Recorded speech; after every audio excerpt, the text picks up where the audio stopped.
The Void, Series 1, Episode 3. Trust in the Enemy, by Richard Marcus Powell. Chapter 8. Both Schafer and Voight made their way to the holding cells. Neither of them had any cause to visit them so far, so this was the first time they had visited this part of the Titanic ship. The decor was more functional in this part of the ship. The colors were the same, but there were fewer trappings of comfort.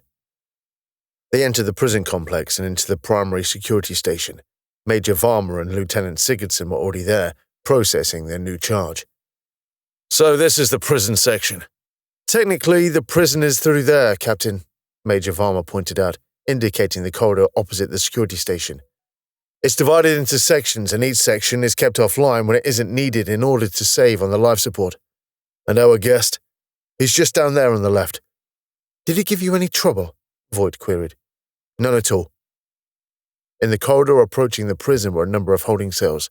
Each one was equipped with physical bars made of the same material as the hull. They could also be made transparent in order to give the room a more open appearance without sacrificing the security. The rest of the furniture was purely functional, a bed and a toilet in a recess. They could tell which cell held Skenn, for it was the only one at full illumination at the moment. Moving towards it, they could see the occupant within.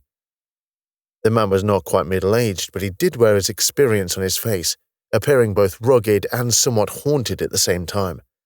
His hair was black and cut in the most functional way possible, as short as possible, without the need for shaving. His build was athletic with a little muscle mass, but not enough to stand out in any way. Fit, but not noticeably so. He sat on the edge of the bed staring into space, deep in thought. "So, you must be Namor Skenn. You must be the person in charge. I am Captain Schafer. This is Commander Voight. Thank you for saving my life out there." "Lucky for you we decided to jump through the gate," Voight pointed out. "It seems luck was on my side this time," Skenn commented. "In the end, at least. Going by the numbers of hunters you had after you, they really wanted you dead." I won't be too surprised if Teel had some warships inbound, so you might want to be a bit wary." "Are you that valuable to the Teel Corporation?" "We'll find out, won't we?" Skenn responded. "I hope you have some backup nearby." "We're not going to be sharing that kind of information with you," Schafer asserted. "I assume so. If you have any sense, you would have. What is it that you know which is so valuable?" "We'll get to that. Plenty of dirty secrets, though. More than enough to buy my way into the Republic." "A little presumptive, aren't you?" Schafer responded, annoyed by Skenn's arrogance. "What makes you think I won't lock you away for the rest of your natural life?" "It would be a waste. You might want to, but it's not a very practical resolution. We have enough evidence to link you to enough crimes to justify it. I'm not going to deny any of that. It's all true. The trouble is, there are complications that don't make it quite so black and white." "Like what?" "I can tell you, but you're simply not going to believe me. Better to just examine me and find out for yourself." "What do you mean by that?" "That's what this is all about, isn't it? Trust," Skenn indicated. "You don't trust me and have no reason to. You make the discoveries about me by yourself. You'll have more belief in them and, by extension, foster, if not trust, at least a little understanding between us." "You can start by telling us everything you know." "And I am happy to volunteer everything I know, but I do want some assurances." "The way I see it, you're in no position to bargain. You barely made it to us alive." "I'm not asking for a lot, Captain." "From my point of view, you have to earn our trust first. Then we decide whether we bestow upon you our favor." "Sir, if I may, there's no harm in listening to his proposal." "Thank you, Commander Voight, was it?" Voight nodded in confirmation. "Okay then. Skenn, what is it you want?" "I just want to be a citizen with all the normal protections a citizen of the Republic has," Skenn requested. "If that's a citizen behind bars, then so be it." This made Schafer pause. He'd happily go to prison. Why would he defect if he thought he'd be imprisoned? "You'd agree to that?"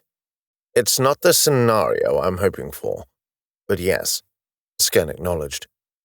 I knew that this was going to be difficult, and that circumstances were probably not going to go well for me, but it was still better than the alternative. Which was? Death, at best, Skenn shrugged. Being tortured for the rest of my life, at worst. So you fell out with your boss? That would be an understatement, but yes. Why? Voight interrupted. That's the most important question for all of this, isn't it? Skenn approved. Turns out I committed the worst crime of all. I started thinking for myself. What did you disagree with him on? Did you start to grow a conscience? Schafer questioned with disdain. Oh, it's much more literal than that, Captain. Dr. Takuma entered the complex carrying a portable scanner. Captain, please wait, she protested. You can't question him yet, not until I examine him. Doctor! I don't want to hear it, Captain, Akari contested. We pulled him out of combat. I need to examine him and make sure he's fit before he can do anything else. You know the rules as well as I do. He's not one of the crew. Doesn't matter. He's on the Liberator. He gets treated. Schafer glowered at Akari, annoyed at being interrupted. You can stare at me all you like, Carl. It's not going to change my mind. Skenn watched passively, but with some satisfaction at seeing the doctor give the captain a dressing down. Akari held up a scanner and pointed it at Skenn. Could you stand up, please? Skenn willingly complied. You two, move over there a bit. You're getting in the way. Schafer and Voight moved away from the cell to give the doctor a clear space. She activated the device, and within a second, it was done. Kane, can you upload the scan data from the device into the medical repository? Yes, Doctor. Akari pulled out a media pad and started navigating through the menus, searching for the scan results. This is just an initial scan to check for injuries. We'll need to check your biochemistry as well, Akari explained. But it looks like you are clear of any internal injuries, although… Oh my. What is it, Doctor? Captain, this man has got so many implants in his skull. It's a wonder he's even conscious, Akari declared. And you've even had some removed recently. By the ancestors, someone's absolutely butchered your brain. Akari continued analyzing the data. Kane, can you access Mr. Skenn's implants at all? There is an encrypted firewall preventing me from gaining access. I can release that, Skenn obliged. You won't be able to access any memory data or anything like that, but you should be able to access the implant interfaces. Thank you, Mr. Skenn, Kane answered. I can see most are running within regular operational parameters, but 2 of them are reporting critical failures. I recommend that these are removed as soon as possible. Are either related to my memory? No, Mr. Skenn. Good. The one that locks my memory from any network intrusion will kill me if it's removed, so please be careful with that one. Captain, I need to get this man into surgery immediately. Can't it wait until after the interrogation? You heard Kane. The implants are on critical failures, which means they could fail at any time. If that happens during the middle of the interrogation, you'll only get half your information. I won't get any if he dies on the operating table. Akari gave Schafer a stern glance. There's no debating this, Carl, and that was a monstrous remark. I don't want to hear anything like that again.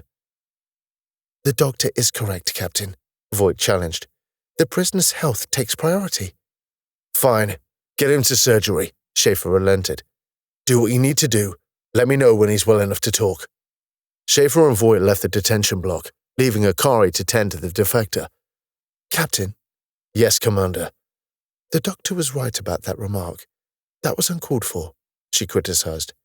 I know he was goading you somewhat, but it's no excuse. Duly noted, Commander, Schafer dismissed. Schafer knew he encouraged his command staff to challenge him, but it was at these times that he felt maybe he was misguided in this. He made the comment without thinking, and yes, that was a mistake. But Skenn had succeeded in pushing his buttons. Whether that was deliberate or not, he wasn't sure, but it had gotten to him. May I suggest we bring in the Resolute, Ren, and Lee Sun? We can sit with them on the other side of the gate in case Teel are sending a military response. Good idea, Commander. I think our guest is exaggerating, but better safe than sorry.